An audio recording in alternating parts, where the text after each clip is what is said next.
Hello students, कैसे हैं आप सब लोग। उम्मीद करती हूँ सब अच्छे होंगे। मैं Meena Rana ICT virtual class में आपका स्वागत करती हूँ।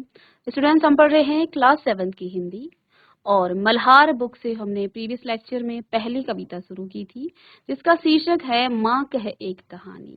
ये कविता गौतम बुद्ध की पत्नी यशोधरा और उनके पुत्र राहुल के बीच के संवाद की कविता है।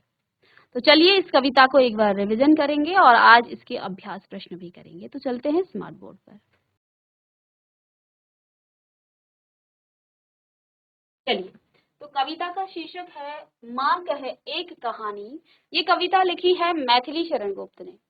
और इस कविता में, जैसा कि हमने इंट्रोडक्शन में भी बताया, कि इस कविता में गौतम बुद्ध की पत्नी यशोधरा और उनके पुत्र राहुल के बीच का संवाद है।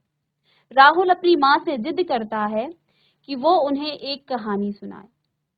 ठीक है, तो माँ प्यार से पूछती है कि क्या तुमने मुझे अपनी नानी समझ लिया है जो मुझसे कहानी सुनाना चाहते हो या सुनना चाहते हो।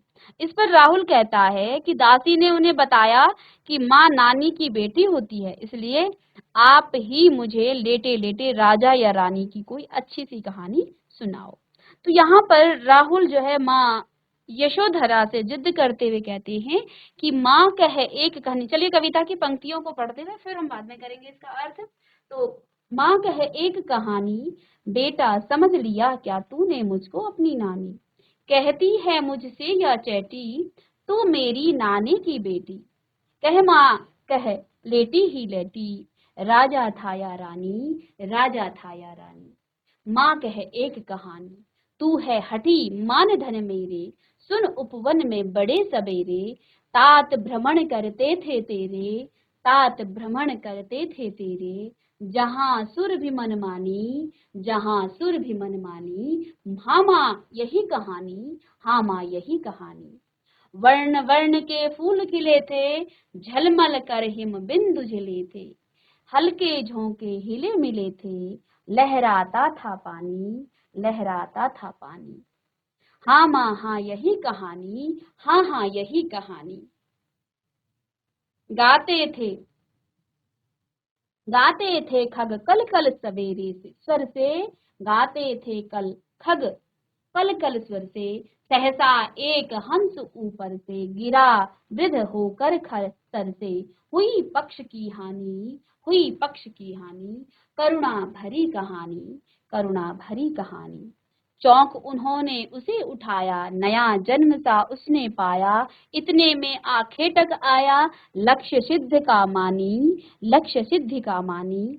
कोमल कठिन कहानी, मांगा उसने आहत पक्षी, तेरे तात किंतु थे रक्षी। तब उसने जो था खग भक्षी, हट करने की ठानी, हट करने की ठानी। अब बढ़ चली कहानी, हुआ विवाद सदय निर्दय से, निर्दय में उदय आग्रही थे स्विषय में। गई बात तब न्यायालय में, गई बात तब न्यायालय में। सुनी सभा सभी ने जानी, सुनी सभी ने जानी, व्यापक हुई कहानी।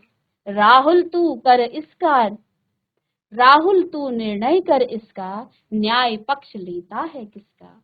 कह दे निर्भय जय हो जिसका, सुन ले तेरी सुन लूं तेरी बानी, माँ मेरी क्या बानी, मैं सुन रहा कहानी। माँ मेरी क्या बानी, सुन रहा मैं सुन रहा कहानी। कोई निरपराध को मारे, तो क्यों अन्य उसे न उबारे। रक्षक पर भक्षक को वारे, न्याय दया का दानी, न्याय दया का दानी। तूने गुनी कहानी, तूने गुनी कहानी। मैथिली शरण गुप्त ने ये कहानी, ये कविता लिखी है। और ये कविता गौतम बुद्ध की पत्नी यशोधरा और उनके पुत्र राहुल के बीच संवाद है। संवाद भी किस समय का, जब माता से एक पुत्र कहानी सुनाने के लिए आग्रह करता है कि माता हमें आप कहानी सुनाइए। तो इस पर माता ने क्या कहा, माता यशोधरा ने क्या कहा, जब उन्होंने कहा कि माँ कह एक कहानी, बेटा समझ लिया क्या तूने मुझको अपनी नानी। कहती है मुझसे यह चैटी, तू मेरी नानी की बेटी, कह माँ कह लेटी ही लेटी, राजा था या रानी, राजा था या रानी। चलिए कुछ शब्दार्थ आपने यहाँ पर लिखने हैं। तो जैसा कि कह यानी कि कहना या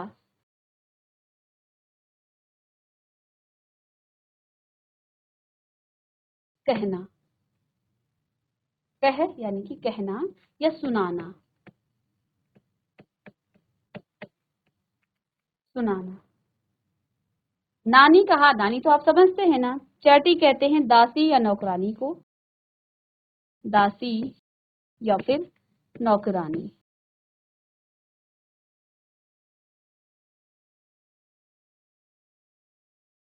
तो माँ कहे एक कहानी, राहुल माता से कह रहे हैं कि माता मुझे एक कहानी सुनाओ।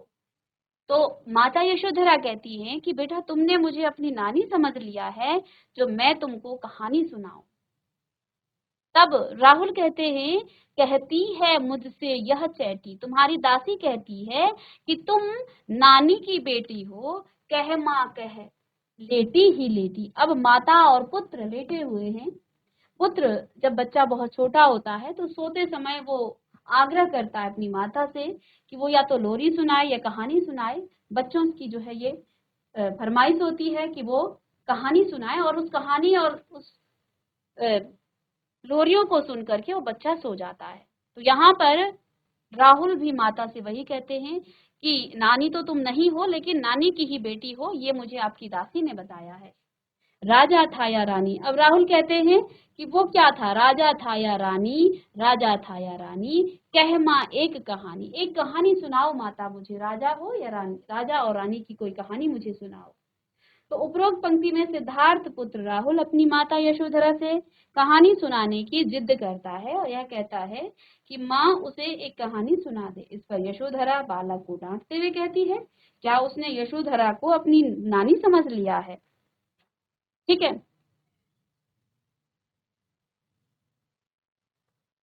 कहने का तात्पर्य यह है कि बचपन में अक्सर नानी ही बच्चों को कहानियां, नानियां और दादियां क्या करती हैं, बच्चों को कहानियां सुनाती हैं। वो वृद्ध हो जाती हैं तो वो बैठे बैठे बच्चों का मन बहलाती हैं, उनको कहानियां सुनाती हैं। तो अब माता क्या कहती हैं कि तुमने मुझे अपनी नानी समझ लिया है।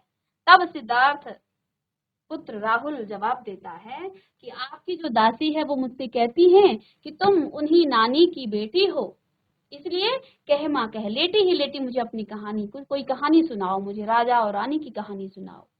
माँ कहे एक कहानी। तो अब माता कहती है आगे, तू है हठी मान धन मेरी, राजा था या रानी। तब माता कहती है, तू है हठी मान धन मेरे, सुन उपवन में बड़े सवेरे, तात भ्रमण करते थे तेरे, जहां सुर भी मन मानी, जहां सुर भी मन मानी। हाँ माँ यही कहानी, हाँ माँ यही कहानी। तब माता क्या कहती है, सुन तू है हठी, हठी का मतलब होता है जिद्दी, तू है हठी, हठी यानी कि जिद्दी। तो तू क्या है, जिद्दी है, ठीक है। मान धन, तू मेरा मान धन है, मेरी प्रतिष्ठा है, ठीक है। तो माता क्या कह रही है, तू ही मेरा मान धन है, तू मेरी प्रतिष्ठा है, तू मेरा सब कुछ है, मेरी इज्जत है, ठीक है। सुन उपवन में, अब क्या सुना रही हैं, सुन उपवन में यानी बगीचे में, बड़े यानी कि सुबह सुबह बगीचे में, उपवन कहते हैं बगीचे को। तात कहते हैं पिता को, तात कहा जाता है पिता को। भ्रमण यानी कि घूमना, घूमना।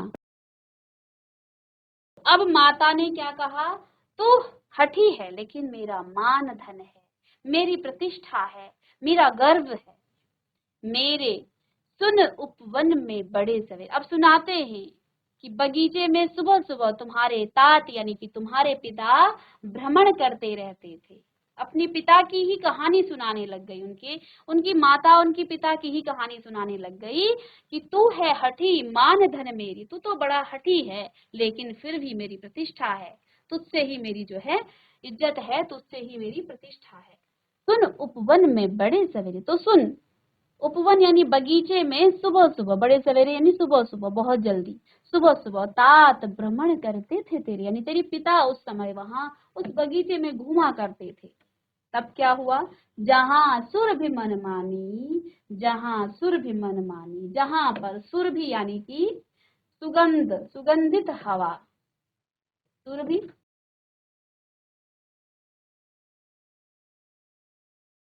सुगंधित हवा, जहां पर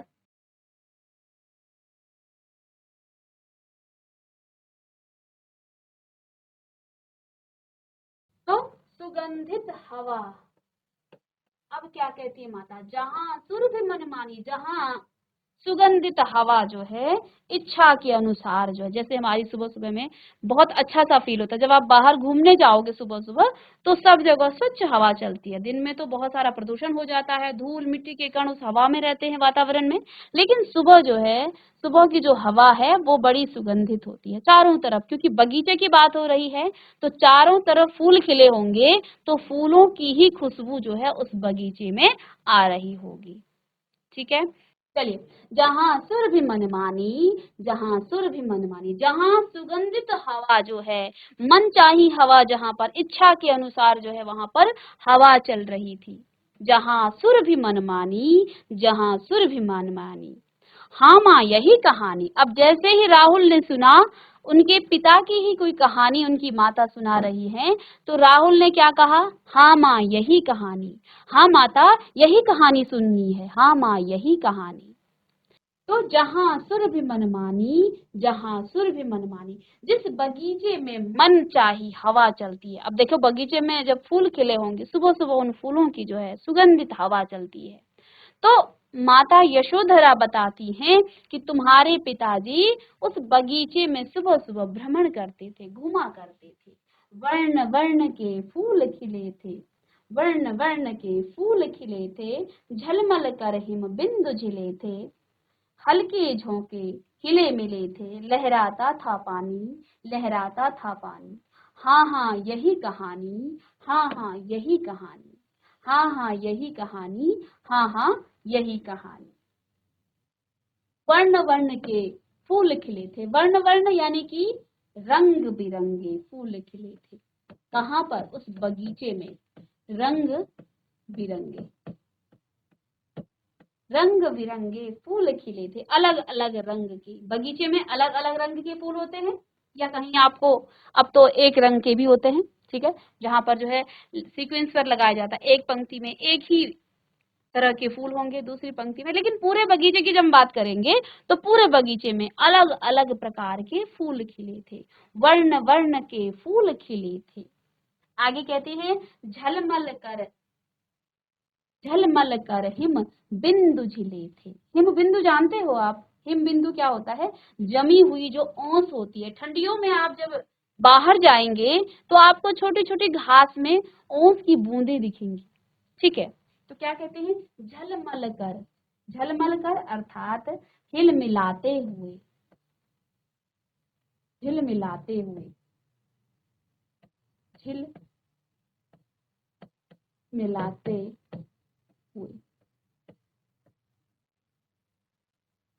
झिल मिलाते हुए, झलमल कर, झिल मिलाते हुए। हिम बिंदु कहा जाता है ओस की बूंदों को, हिम बिंदु, हिम बिंदु अर्थात जमी हुई ओस, या पाला कह सकते हैं आप सीधे सीधे। जब पाला जमा रहता है ना छोटे छोटे घास पत्तियों के ऊपर, और देखो वो जब पत्तियां हल्की सी हिलती है ना, तो वो जो ओस की बूंद है वो भी फिर झिलमिलाने लग जाती है। तो सुबह सुबह का वातावरण की बात यहाँ पर कर रही हैं माता यशोधरा, किससे, पुत्र राहुल से, अपने पुत्र से, अपने बेटे से कह रही हैं कि झलमल कर हिम बिंदु झिले थे। वो जो ओंस या पाला उसके ऊपर था, वो क्या हो रहा था, वो हिल रहा था। हल्के झोंके हिले मिले थे, हल्के झोंके हिले मिले थे, लहराता था पानी, लहराता था पानी। हाँ माँ यही कहानी, हाँ हाँ यही कहानी। अब राहुल कहते हैं कि हाँ हाँ यही कहानी सुननी है मुझे, यही कहानी सुननी है। तो यहाँ यशोधरा इस कहानी को सुनाते हुए उस बगीचे की सुंदरता का वर्णन कर रही हैं। क्या कहती हैं कि जिसमें सिद्धार्थ घूमने जाते थे, यानी कि राहुल के पिता गौतम बुद्ध जहाँ घूमने जाते थे, उनका बचपन का नाम सिद्धार्थ था, गौतम बुद्ध का नाम। ठीक है, बाद में जब उन्हें ज्ञान की प्राप्ति हुई तब उनका नाम गौतम बुद्ध पड़ा, लेकिन वो एक राजघराने के राजा थे, राजकुमार थे। लेकिन जब उन्होंने दुनिया का दुख देखा तो वो घर छोड़कर उन्होंने घर त्याग दिया और वहां से वो फिर ज्ञान प्राप्ति के लिए चले गए थे। तो अब राहुल और उनकी माता जी ही वहां पर हैं, तो माता से पुत्र जो है प्रश्न कर रहे हैं कि वो उन्हें एक कहानी सुनाए। ठीक है, तो उस बगीचे में फूल पत्तों पर ओस की बूंद जमी हुई थी, जो उषाकालीन यानी सुबह सुबह किरणों के स्पर्श से, जब सूर्य की किरणें उन ओस की बूंदों पर स्पर्श करती थी तो वो झिलमिला रही थी। प्रातःकालीन हवा के हल्के झोंकों से ओस की बूंदों से मिश्रित फूल पत्ते चमक रहे थे। हवा के इन कोमल झोंकों से तालाब के पानी में भी लहरें उठ रही थी। हवा के इन कोमल झोंकों से तालाब के पानी में भी लहरें उठी थी। राहुल कहानी सुनते सुनते कहने लगा, हाँ माँ यही कहानी सुना दो, हाँ माँ यही कहानी सुना दो। आगे कहती हैं, गाते थे खग कल कल स्वर से, सहसा एक हंस ऊपर से, गिरा विध होकर खर सर से, हुई पक्ष की हानि, हुई पक्ष की हानि, करुणा भरी कहानी। तो कहते हैं, गाते थे खग कल कल स्वर से, उस बगीचे में पक्षियों की जो मधुर ध्वनि है, कल कल स्वर कहा जाता है मधुर ध्वनि को। पक्षियों की जो ध्वनि होती है वो कैसी होती है, वो मधुर ध्वनि होती है। गाते थे खग कल कल स्वर से, सहसा एक हंस ऊपर से, सहसा यानी कि अचानक, सहसा एक हंस ऊपर से अर्थात अचानक एक हंस ऊपर से आया, गिरा विध विध होकर खरसर से, और वो कैसे, घायल होकर, विध यानी कि घायल होकर के क्या हुआ, ऊपर से, सर यानी कि बाण, सर कहा जाता है बाण से, यानी कि किसी ने उस हंस को बाण मार दिया था और वो उस बगीचे में आकर के गिर पड़ा। हुई पक्ष की हानि, हानि यानी आप जानते हैं नुकसान। तो यहाँ पर क्या कह रही हैं कि शिकारी के बाण से घायल हंस की दशा को मार्मिक ढंग से यहाँ पर दर्शाया गया है कि प्रातः काल में पक्षी अत्यंत मधुर ध्वनि में जो है गाते हैं, अचानक ही ऊपर से हंस नीचे आ गिरा, उस हंस पर किसी ने पैने बाण से प्रहार किया, उसके एक पंख पर बहुत ही चोट आई थी। हुई पक्ष की हानि, यह सुनते ही बालक, हुई पक्ष की हानि। और जब राहुल ने ये कहानी सुनी तो क्या कहा, बालक कह उठा कि उसके पंख पर, यह कहानी तो करुणा अर्थात दयालुता से भरी हुई, करुणा भरी कहानी। तो जैसे ही राहुल ने सुना कि ये कहानी, इस कहानी में क्या हुआ कि एक हंस उस बगीचे में आया और जैसे ही वहां पर देखा उनके पिता सिद्धार्थ ने कि उसके पंख पर चोट लगी थी, तो राहुल अपनी माँ से कह उठा कि ये तो बड़ी करुणा भरी कहानी है।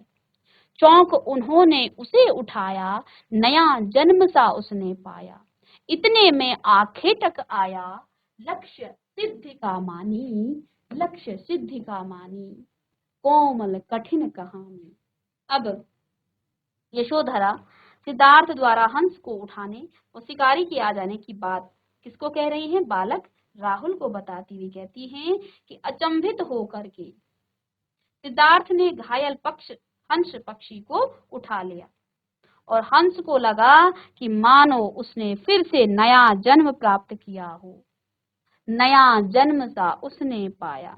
तो उसे ऐसा लगा उस हंस को कि मानो उसे नया जीवन मिल गया। इतने में आंखें टक आया, आंखें टक कहा जाता है शिकारी को। इतने में वो शिकारी आ गया जिसने उस हंस पर बाण चलाया था। इतने में आंखें टक आया, लक्ष्य सिद्धि का मानी। तो उसे अपने आप पर गर्व था कि मैंने जो है इस हंस को बाण से मारा है, यानी कि इतना लक्ष्य मैंने सिद्ध किया है, लक्ष्य सिद्ध का मानी, कोमल कठिन कहानी। उसे इस बात का घमंड था उस शिकारी को कि उसका निशाना सफलतापूर्वक लगा। उसे कोई दया नहीं थी उस पक्षी पर, बल्कि उसे अपने आप पर गर्व था कि सफलतापूर्वक उसने उस पक्षी पर बाण मार दिया। उस शिकारी को अपने लक्ष्य सिद्धि पर अभिमान था।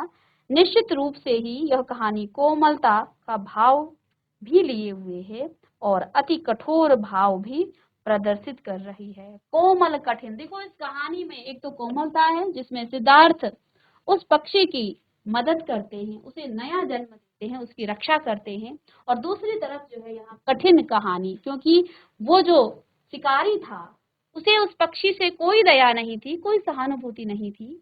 वो अपने आप को ही, अपने में ही उसे घमंड था कि मैंने जो किया है वो जो है महान कार्य किया है। चलिए आगे देखिए, मांगा उसने आहत पक्षी, उसने उस चोट लगे पक्षी को मांगा, तेरे तात यानी कि तेरे पिता किंतु थे रखे, लेकिन तेरे पिता तो रक्षा करने वाले थे। तब उसने जो था खगभक्षी, तब उसने जो था खगभक्षी हट करने की ठानी। तब जो खगभक्षी यानी कि पक्षियों को खाने वाला जो था, उसने हट करने की ठान ली। क्या ठानी? हट करने की ठानी, हट करने की ठानी। अब बढ़ चली कहानी। देखो, एक रक्षा करना चाहता है और दूसरा उसको मारना चाहता है। मार किस लिए रहा? उस पक्षी को खाने के लिए। खाते हैं लोग पक्षियों को, जैसे आप लोग जो हैं जो मीट वगैरह खाते हैं वो किसी का जीवन ही तो है। तो इस पक्षी को भी खाने के लिए उसने शिकार किया था, लेकिन दूसरी तरफ सिद्धार्थ हैं कि उसकी रक्षा कर रहे हैं, गौतम बुद्ध उसकी रक्षा कर रहे हैं। वो भी अपने हट पर आ गया कि मैंने इस पक्षी को मारा है तो मैं ही इसको क्या करूंगा, ये मेरा हुआ। तब उसने जो था, तब उसने जो था खगभक्षी हट करने की ठानी। जो खगभक्षी था यानी कि पक्षियों को खाने वाला था, उसने भी हट कर ली कि मुझे मेरा पक्षी चाहिए। अब बढ़ चली कहानी। अब ये कहानी और आगे बढ़ चली। कहाँ तक बढ़ी? वाह विवाद सदै हृदय में, उभय आग्रही थे स्विषय में। अब आगे हुआ विवाद, विवाद वाद विवाद बढ़ा, दोनों में जो है बातें बढ़ी। सदै निर्दय में, दयावान में और दया से रहित व्यक्ति में क्या होने लगा? दोनों ही में, दोनों ही अपने आप में जो है अडिग थे। एक ने कहा मुझे मेरा पक्षी चाहिए, दूसरे ने क्या कहा कि नहीं मैं तो इसकी रक्षा करूंगा। उभय आग्रही थे स्व विषय में, अपने अपने विषयों में सब जो है अडिग थे, दोनों ही अडिग थे। एक कहता है मेरा पक्षी है, दूसरे ने कहा नहीं ये गलत है, इसकी रक्षा करनी चाहिए। गई बात तब न्यायालय में, और दोनों की बात तब कहाँ चली गई? न्यायालय तक पहुंच गई। सुनी सभी ने जानी, और जब न्यायालय तक कोई बात जाती है तो इस बात को सभी सुनते हैं, सभी जानते हैं। सुनी सभी ने जानी, व्यापक हुई कहानी, और ये कहानी और भी बढ़ गई, क्योंकि जब कोई बात न्यायालय तक चली जाती है तो वो बात सभी सुन लेते हैं, तो ये बात आगे और बढ़ गई। ठीक है, तो अब हम नेक्स्ट क्लास में इस कविता को पढ़ेंगे। तो बच्चों आज की क्लास में हमने माँ कहे एक कहानी कविता की पंक्तियों को पढ़ा और साथ में इसके अर्थ को जाना। नेक्स्ट क्लास में आगे कविता को हम कंप्लीट करेंगे और इसके प्रश्न उत्तर भी करेंगे। मिलते हैं नेक्स्ट लेक्चर में, तब तक के लिए thank you and have a nice day.